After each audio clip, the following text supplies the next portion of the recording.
They play hard. You got to tip your hat to them. They definitely play hard. You can't go freaking bear hunting with BB guns. There's goal tomorrow. We don't win today. I'm Jesse Chavez, pitcher in the athletics organization, and played in Anchorage, Alaska back in 2002. Went to Riverside Community College. It was just general education for it being a junior college because I wanted to fulfill my dream of going to play professional baseball, and fortunately I was able to get drafted and it happened that way. I really didn't have a team. I just pretty much focused on Pedro Martinez, who was my idol, only because of size.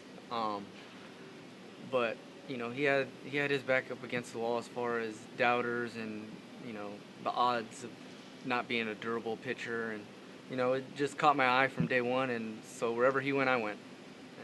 I see a lot of Pedro in me as far as me and Pedro, just the way we just let our ability take over and not let what the outside has to do with, or let anything that is being said about us on the outside affect us of what we do. And being on the mound is where we can express our personality, and that's something that I grasped from him. And obviously he had a great personality out there and he was a great character, but that was something that really made me feel at home on a mound, was watching a guy like him do what he was able to do, and it just gave me that much more confidence knowing someone else can do it.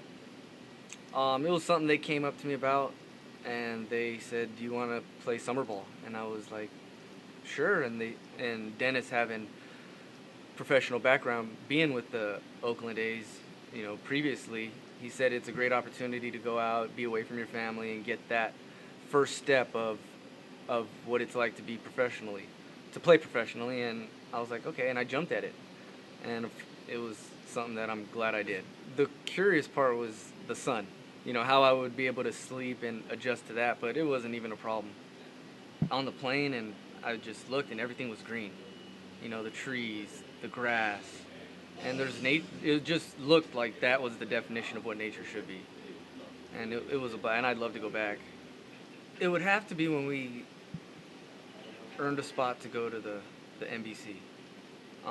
It's something that all of us didn't expect to do, and we were just there for the experience and to better ourselves, for that next level, that next step, whatever it may be. And that was pretty much a tell-all of, okay, we can compete against other people in different settings, not our home. If you play at college home, it's different.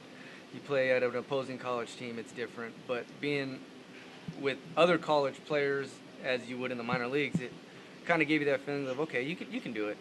Chuck and Mac, we lived at their house. It was they had 2, 4, 6, 7 or 8 of us living there. But it was fun. We all got along, and obviously we had our little spats every now and then of, bickering, but it's in a small household, that's what's going to happen with 7 guys. Bo Ashebrainer was one. David Nicholson was another. Who won the most pool games? Who won the most pool games? Yeah, they had a nice pool game. Yeah.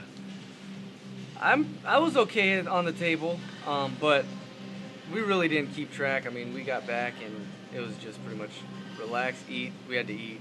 We had the van. We had the navy blue van. Yeah. And I don't know if they, obviously, hopefully they don't still have it because we racked up some miles on that thing. But yeah, it was just the community van that we had for the household.